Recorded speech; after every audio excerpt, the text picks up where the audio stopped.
pero no es fácil reemplazar a Adorni. Adorni probablemente siga ahí por ahora, salvo que esto se empioje o empeore muchísimo más, pero la cuestión es que le hace un daño reputacional grande en un momento en donde el gobierno necesita estar impoluto y aferrado a sus fundamentals, a sus valores, a sus principios. Por supuesto, lo que está atrás, lo corremos a Adorni, es Libra. Esto es más grave, no hay explicaciones. Hay un proceso ahí con el fiscal Tayano, si es a prueba, si vale, si extrajeron. Es decir, pero en todo caso están objetando el procedimiento, la legalidad. Pero nadie niega ya que el celular de Novelli dice lo que dice. Habrá que comprobarlo luego. Lo que digo es que hay un tema reputacional ahí y esto, créanme que funciona como cuando se arman bombas que tienen dos componentes. Sin el primer componente y sin el segundo, cuando los ensamblan, no explota. La corrupción, sin un problema económico, no explota. Cuando se le suma a la corrupción un problema económico, eso tiene una dimensión explosiva. Todavía del todo no ocurrió y quizás en el próximo tiempo no ocurra. Lo que digo es que hay cosas que tienen un periodo de maduración. No puede darse el lujo del gobierno de tener lunares de presunta corrupción porque ya la gente vino, sus votantes, perdonándole algunas cosas como discapacidad, etcétera. Vuelvo entonces al otro componente, hablamos de corrupción, de la pretensión de moralidad, que tiene que ver con la economía. La economía es fundamental. Toto Caputo, el ministro, tuiteó autoelogiando su plan de gobierno. Vean ustedes, por favor, van a ver lo que dice ahí Caputo. El PBI creció 4,4%, una suba del 16% en inversión, 7,9% en el consumo privado, 7,6% en las exportaciones. En el cuarto trimestre el PBI...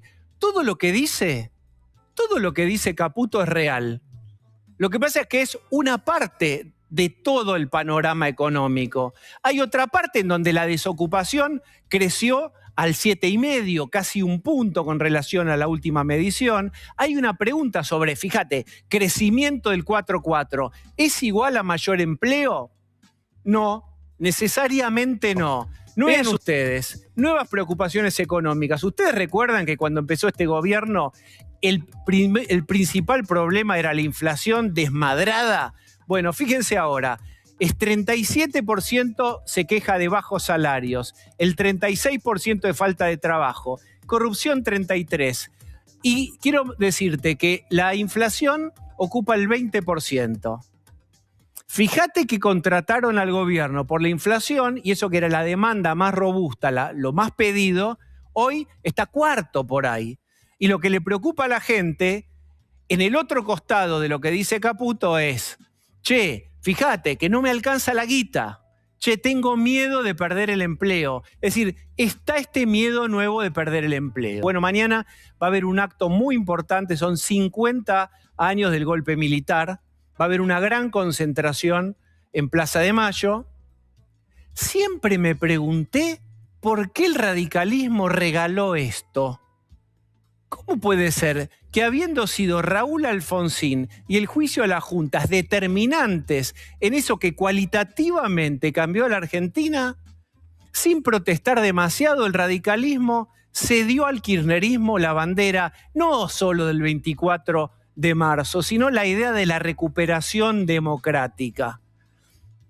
Esto es un pie de página. Lo que digo es que mañana, por supuesto, se va a aferrar muy fuerte, más allá de los independientes, el kirchnerismo va a ir a la plaza, va a recuperar su espíritu que había venido perdiendo hace mucho. Está Nicolás Márquez, es periodista, escritor, fue biógrafo de Milei también. Sos batalla cultural de La Libertad Avanza. ¿Te presenté como corresponde? Más o menos bien. Con bastante proximidad. Está también Gabriel Levinas, periodista, escritor. ¿Cómo estás? ¿Cómo andás?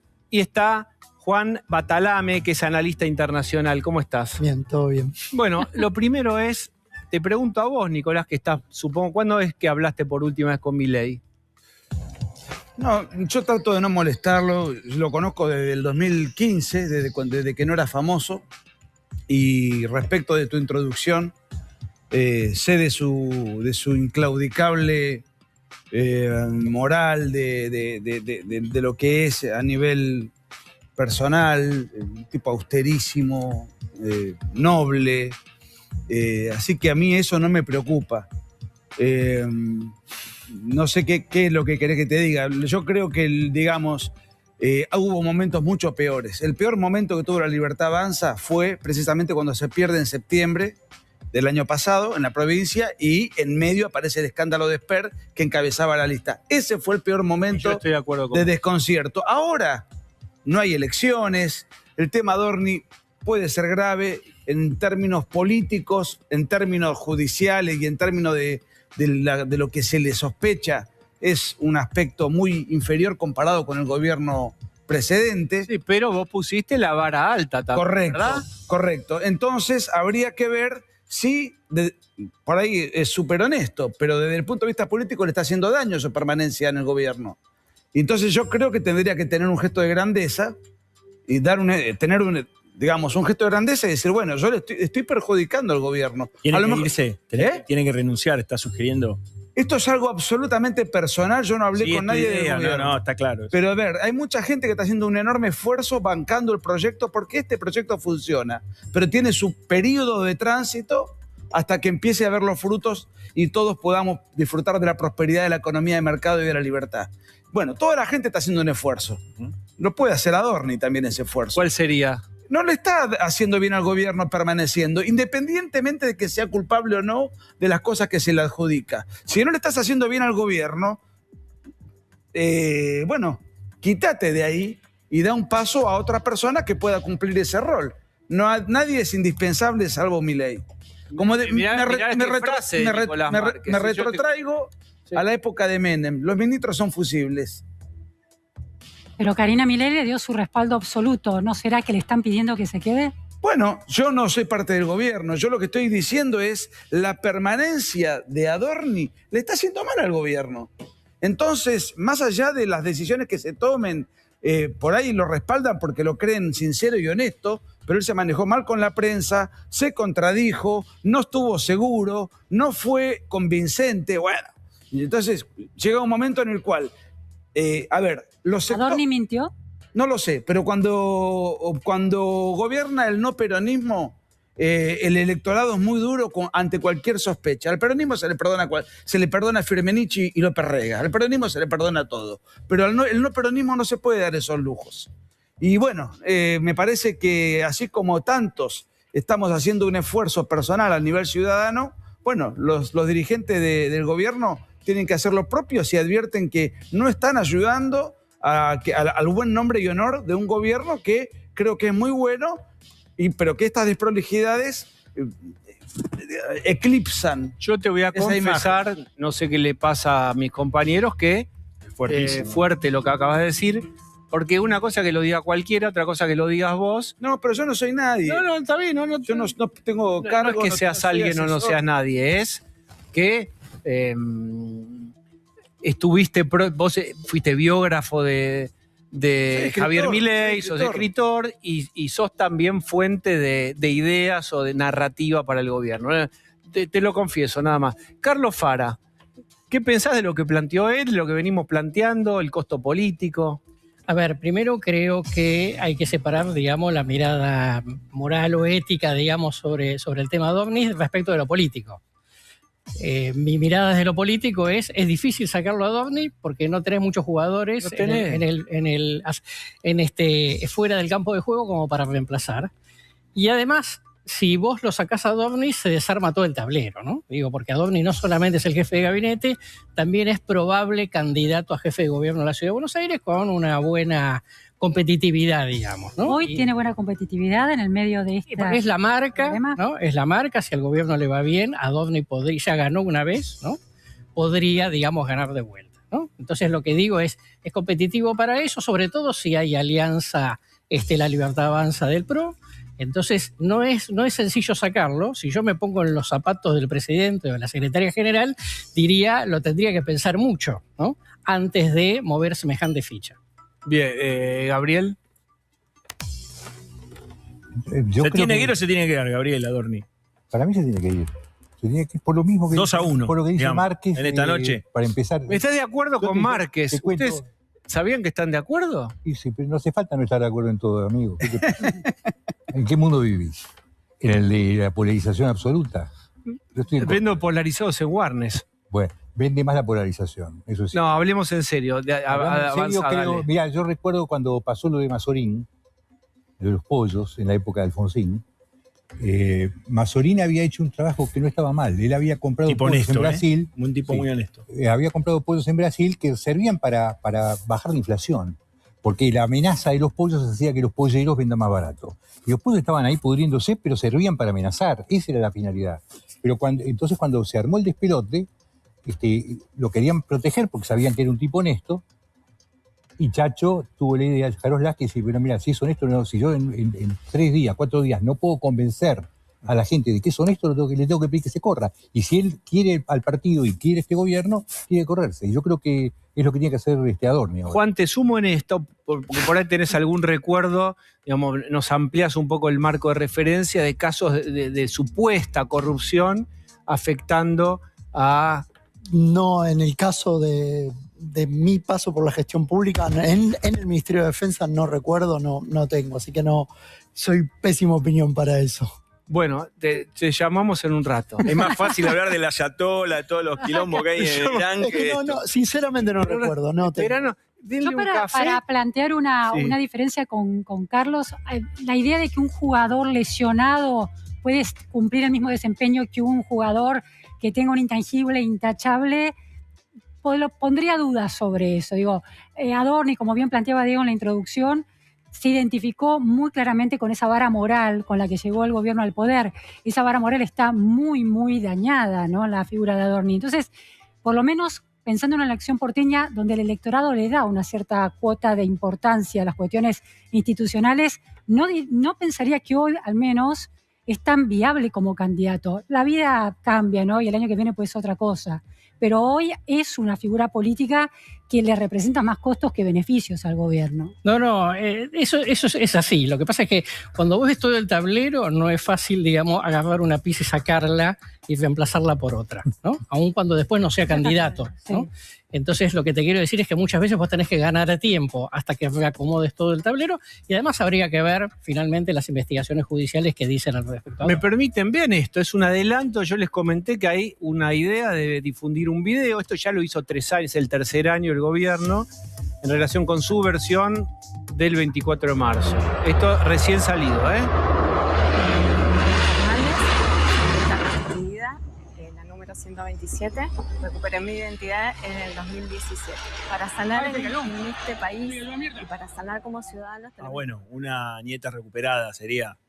Sí. A ver, ¿quién den un marco de referencia? ¿Quién habla? ¿Cuál es el concepto? Vamos, ¿quién lo dice? ¿Claudio? No, por lo que se ve, es un adelanto. El adelanto ya tiene la misión de atraer gente como un tráiler de cine, salvando las diferencias con el contenido. De lo que se va a conocer mañana, 50 aniversario del golpe de Estado.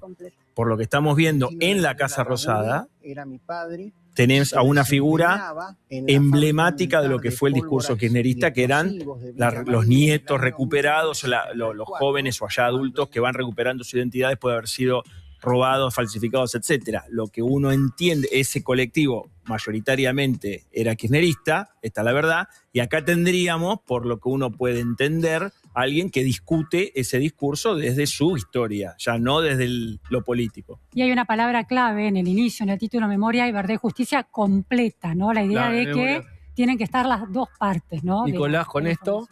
A ver, si vos te metés en la página de las abuelas de Plaza de Mayo, presididas por una mujer cuyas 2 hijas fueron terroristas, que es amiga y aliada de Hugo Chávez, lo fue, y de Fidel Castro, o sea, no son organismos que defienden los derechos humanos. Terminemos con llamar derechos humanos a organismos que no tienen ningún vínculo con los derechos humanos. Son organismos de extrema izquierda, amigos de dictaduras y reivindicadores del terrorismo. Dicho esto, si vos te metés en la página de las abuelas de Plaza de Mayo, de los 140 casos resueltos en su identidad, hubo injerencia militar en los robos en 15 casos. El 92% del total, según confirma la propia página, son hijos de terroristas que quedaron en situación de desamparo. Ahora, solamente 15 casos que yo reprocho, pero en 8 años de gobierno, eso no forma parte de un plan sistemático. Son delitos aislados. Hola, pará, eso ya fue probado. No fue probado eso. ¿Cómo no? No, tanto es así, no es así. que se indultó todo, Menem indultó menos este delito y volvieron a la cárcel por esto, porque la justicia lo había probado.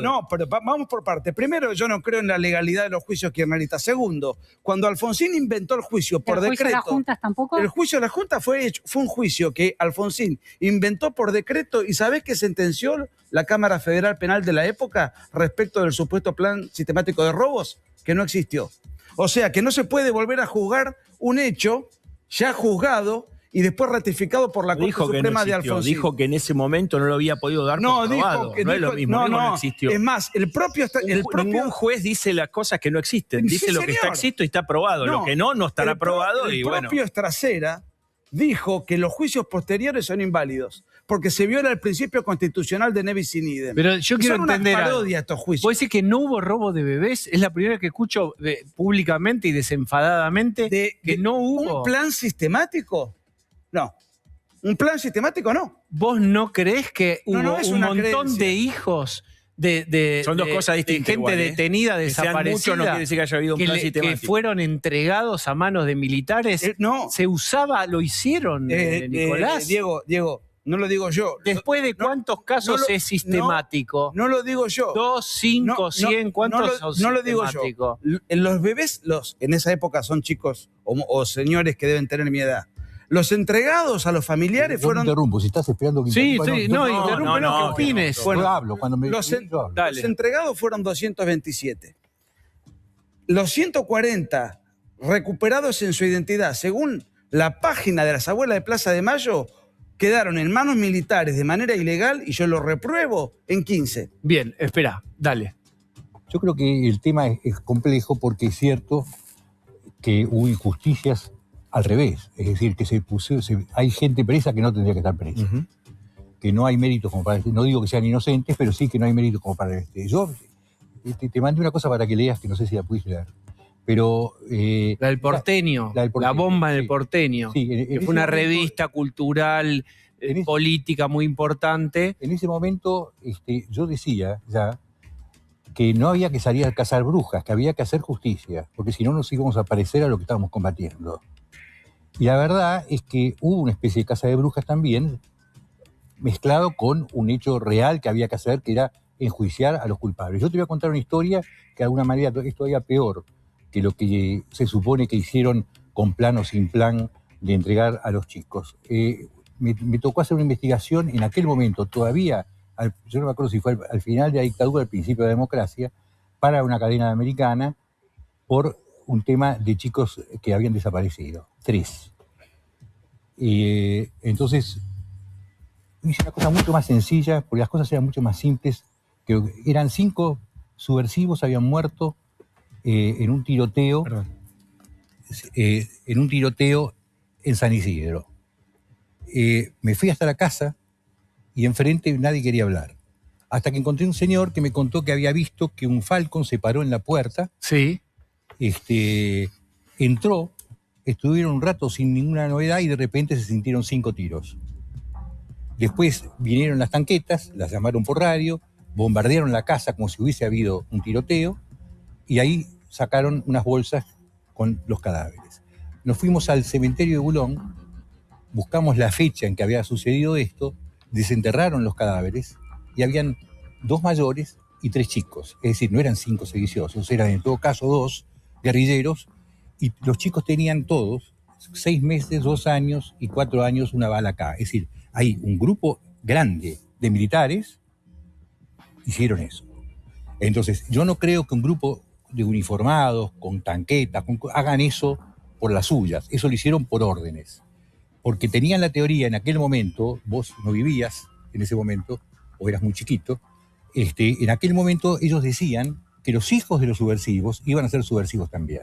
Ahora, Si vos me preguntás qué pienso yo de la guerrilla, yo estuve siempre en contra de la guerrilla. Pero ¿estamos de acuerdo? Nadie estamos... Es cierto que no se dijo con hay gente que está de acuerdo con la guerrilla, que estuvo de acuerdo y sigue estando hoy. Y hubo una romantización también de la guerrilla. No, bueno, la historia es el clima de época, es una pelotudez hablando de ni pronto, porque en realidad había un montón de gente en esa época que estaba en contra. El problema era que con ese cuento de que vos le haces el juego a la derecha y qué sé yo, mucha de la gente de izquierda no se animaba a oponerse a la guerrilla, que era un plan delirante que no tenía ninguna chance de funcionar porque ellos partían de la base de que tenían un apoyo que nunca tuvieron. Ellos nunca tuvieron el apoyo que decían tener y así les fue.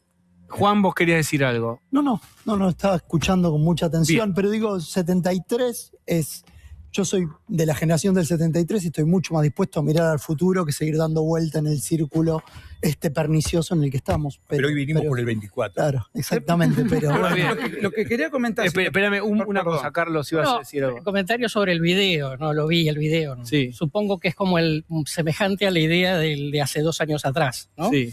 Es una batalla perdida para el gobierno. La mayor parte de la gente cree en el juicio de las juntas y dice cualquier reclamo a la justicia.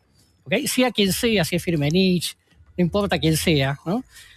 Con lo cual, digamos, es un debate saldado para la gente, digamos, no hay nada más para cambiar en ese sentido. ¿no? No es un debate saldado, pero el juicio de la Junta fue una parodia, tanto estrasera, que fue... ¿Somos todos idiotas? Si me dejas, si puedo desarrollar. Sí, desarrollar. Primero, no hubo acusación fiscal válida, sino que fue un decreto de Alfonsín que nombró un tribunal ad hoc, o sea, ilegal, y en el mismo decreto declaró la culpabilidad de las personas que tenían que juzgar.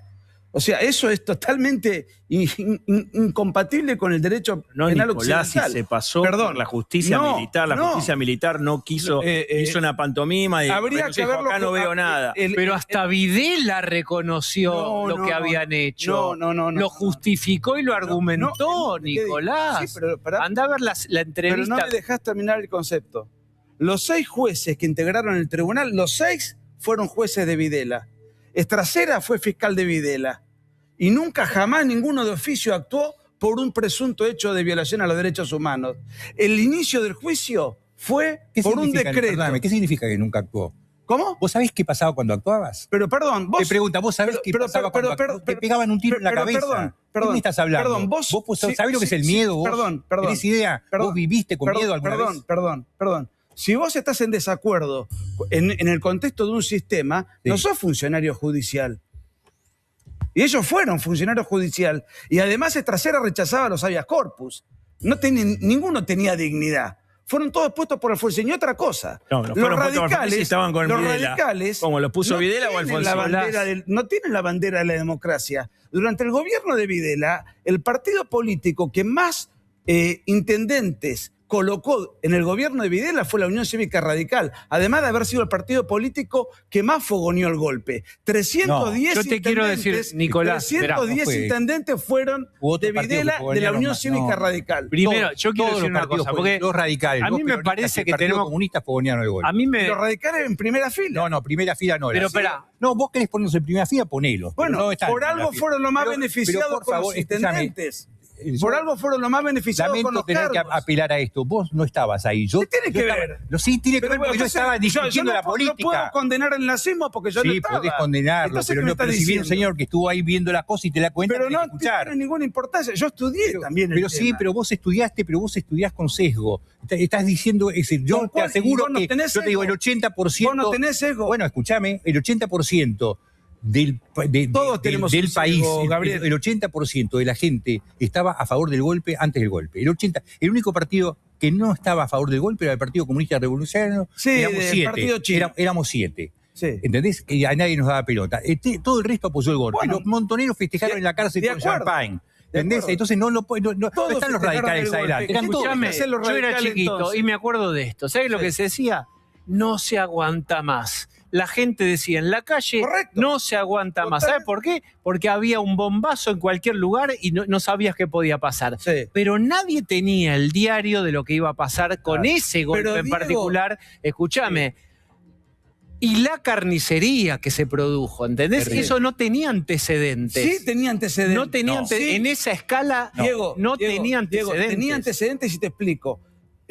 no tenía antecedentes. Tenía antecedentes. El primer antecedente es la creación de la AAA en el 74. Estoy de acuerdo completamente, pero no lo sabía la gente. El segundo antecedente. Nicolás, yo estoy de acuerdo que las desapariciones, esto empezó el 73, 73. Pero hay mucho muerto de la AAA porque a Perón se le desmadran los montoneros. 487 muertos de la AAA, pero con los decretos de aniquilamiento de Isabel empieza el fenómeno de los desaparecidos, que no lo inauguró Videla, Videla lo continuó. Pero no entiendo, pero yo quiero entender el punto de discusión. Pero ves que hay antecedentes. Al 24 de marzo del 76 había 908 te voy a dar un dato desaparecidos. que no lo conocías. Pero vos condenás a las pero ¿cuál es tu hipótesis? Condenás a las cúpulas matados por orden de Perón en un juicio conforme a derecho y con la justicia militar.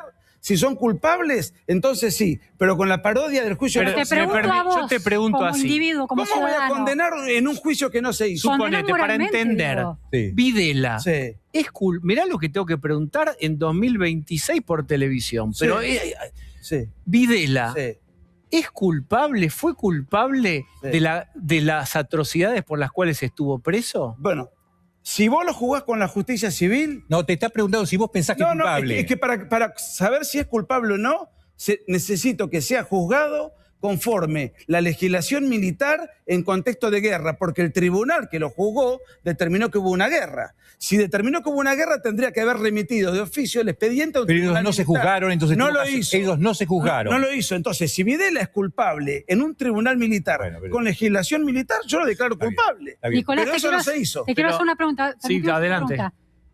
¿Lo condenás moralmente como ciudadano a la cúpula militar de la dictadura, a Videla y a la cúpula? Como ciudadano. Alfonsín no estás condenando. Alfonsín no estás condenando. La respuesta es... No pasó nada acá. Si se hubiese hecho... Perdón. No pasó nada. Alfonsín lo condenás sin ningún juicio. A Alfonsín y a los radicales le pones una condena moral. Entonces te pregunto, si esa misma condena moral, y peor todavía, una condena moral más dura, se la pones también a Videla y a la cúpula militar. ¿Pero qué condena moral? Condena moral, vos una condena moral. Acabas de hacer una condena moral sobre Alfonsín. Bueno, ya está, ya entendí. Vos decís que legalmente está mal hecho. Eso está diciendo. Sí, perfecto. Si Videla, si Videla, esa es una posición. Ahora suena que vos te voy a decir algo yo ahora. No, yo soy abogado. No importa, yo soy periodista. Bueno, está bien. Lo que yo creo es que vos te escondés detrás de eso para poder justificar la dictadura. Bueno, eso es la matanza y la desaparición de personas, los secuestros clandestinos de detención, el asesinato, el robo de bebés, la gente que tiraban del río. Todo eso creo que vos lo avalás. Me parece que estás de acuerdo con todo eso. Ya lo entendimos. Lo que yo te estoy diciendo es que si la cúpula militar hubiese sido juzgada conforme a derecho, que no lo fue, pero eso si hubiese sido condenada, esa es una opinión. Si hubiese avalado la condena sin cortapisas. Bien, ya hiciste tu caso. Sigamos adelante. Estamos de acuerdo que después la utilización política, sueños compartidos, Joe Klender y Bonafini tiernamente del brazo, y la mega estafa que hubo con eso, es decir, cómo se manchó la causa, la utilización, etcétera, ya la sabemos.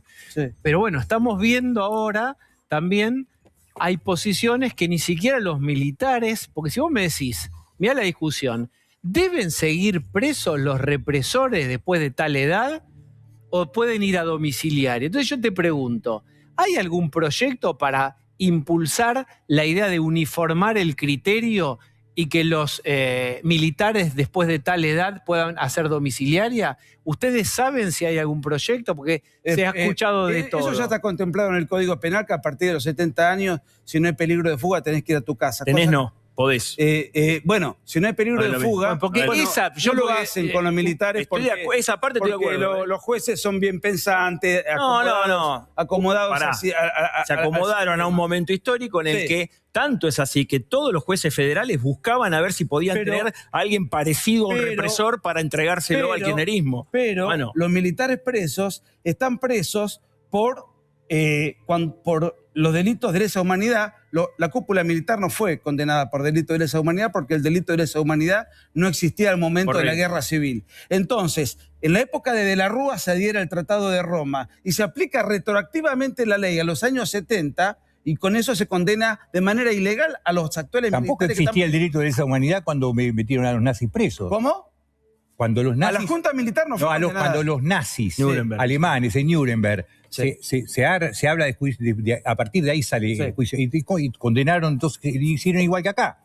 El delito de lesa humanidad se declara después y sin embargo condenan a un tipo que había cometido el delito antes. ¿Cuál es la diferencia? ¿Cuál es la diferencia? Yo no soy especialista en el derecho y la Segunda Guerra Mundial y en el juicio de Nuremberg. Bueno, en el tema que pero es lo ocupa, mismo, sí lo estudié. Estamos en el mismo caso. Sí lo estudié. Bien, bueno. Y son ilegales. Espera, está Son claro, ilegales. es una posición... No es una posición moral, es una posición jurídica. Está bien, la posición jurídica es que ni siquiera los que están, los represores presos hoy están diciendo que no fueron. Lo que están diciendo es que la ley sea igual para todos. Yo tengo tal edad, mándenme a mi casa, no libre, con domiciliaria. Ni ellos están diciendo somos inocentes. Pero no sé perdón. lo que dicen. Hay casos que yo conozco que hay tipos que están injustamente presos. Pero digo que ni siquiera fueron juzgados. Todos. Pero no me refiero a eso. eso. Pero Si yo se creo que aplica la ley retroactivamente. Yo creo que lo que tendríamos que injustamente hablar, presos. por supuesto, vos manejas el programa, ¿no? Digamos, ¿qué fue lo que pasó durante el golpe y cómo fue el golpe? Yo creo que acá hay cosas que, y además la lectura equívoca que viene de un sector de la izquierda que nos hace creer que pasaron cosas que no pasaron y que fueron cosas que no fueron. Bien, ¿me permitís? Sí. Me parece buena la propuesta. Carlos Fara, vos alejate del cuadro de esta discusión, que es una discusión que no la inventamos nosotros. Mañana va a haber una marcha multitudinaria y el gobierno ya difundió parte del video de Batalla Cultural sobre su versión de Memoria Completa. ¿Mueve la aguja esto, doctor? No. ¿Mueve la aguja? No mueve la aguja, digamos, obviamente la angustia está puesta en el tema económico, con lo cual, por eso digo, más allá del tema específico, son todas cuestiones que, digamos, la sociedad ve un poco como distractivas de los temas centrales, sin duda. Bien. Suma votos, resta votos, ilusiona, desilusiona. No le suma ni le resta. Voy a usar una palabra que no me gusta, como fideliza para un lado, para el otro. Nada. No, para nada, absolutamente. La narrativa sobre por qué ocurrió el golpe y las versiones distorsionadas de cómo era la sociedad en ese momento. No tiene ninguna incidencia en la opinión pública actual, mucho menos en las generaciones más jóvenes. Bien, entonces hablemos de eso. ¿Le da oxígeno al gobierno en el medio de estos escándalos que le cuesta tanto despegarse? No, la gente no es tonta, digo, ¿no? Obviamente son discusiones que además van a durar un día, ¿no? Digo, va a durar esta noche, mañana, jueves a la mañana, digamos, vamos a volver a los temas más importantes, por supuesto, ni hablar. Bien. Quiero hacer un solo comentario Sí. muy chiquito, que yo coincido con él en lo siguiente. Cuando Menem indulta a los militares, Sí. a la cúpula militar y a los guerrilleros, Sí. principios de los 90, bueno, hubo toda una oposición. Y en el 95 sacó más votos que en el 89. Pero no porque los indultó, sino porque la gente valora otras cosas y prioriza otras cosas. Y ¿Cuál eso es la una ley- moraleja? Lo que dice él. Sí, coincido con La gente prioriza otras cosas. Bueno, mira, que justo diste la palabra priorizar no significa no tener en cuenta otros elementos. A la hora de votar, sí. Cuando se combinan algunos elementos, yo creo que hay cosas que pueden modificar el voto. Por supuesto coincido en que lo económico es lo fundamental. Pero ¿me dejas volver? Dale. Yo creo que pasaron cosas que no son como se las cuenta. ¿Sí? La idea de los derechos humanos que tenía Evo Bonafini y la mayoría de los militantes de los derechos humanos de aquella época era una cosa muy sesgada, que se limitaba básicamente a los derechos de aquellos que fueron torturados, privados de su libertad y demás, y les importaba un carajo el resto. Yo tengo el caso con testigos kirchneristas en ese momento en la revista El Porteño, donde nosotros habíamos empezado a traer el tema de la homosexualidad, de las lesbianas, de las mujeres, de los aborígenes. Año 81, todavía 2 años antes del golpe, del retorno a la democracia. Y en un momento Evo Bonafini, que tenía una columna, nosotros le hacíamos los afiches a las Madres de Plaza de Mayo, que era otra clase de institución en aquel momento. Ella me dijo que si yo no sacaba a los homosexuales de la revista, ella sacaba su columna. ¿Cómo? Si vos no sacás a los homosexuales... que lo saques, quería que lo saques. Ella sacaba su columna. Y yo le dije, yo nací en el 11, sé sumar, no sé restar, si querés andate, pero yo no saco a nadie. Pero lo increíble es que ella se fue, por supuesto, es que muchos de los que trabajaban conmigo, algunos que hoy se llenan la boca y me quieren enseñar de derechos humanos a mí, estaban de acuerdo con Eve. De hecho, cuando tuvimos que hacer esas cerdos y peces, era porque no querían convivir con esa gente el resto de la redacción. Entonces, te quiero decir, lo que pasaba... Una revista cultural mucho más abierta, más de vanguardia, no era tan política. Ahí sale Cerdos y Peces para poder hacer lo que veníamos haciendo sin que nos jodan demasiado nuestros propios escritores y periodistas. Es decir, había una idea errónea, primero de no aceptar, es decir, la policía era toda mala, estaba lleno de militares que no estaban de acuerdo, pero estaban cagados de miedo. Igual que jueces cagados de miedo. Es decir, la gente es fácil hablar de qué es lo que uno tenía que hacer en ese momento, ahora. Estás tranquilo, no sabes.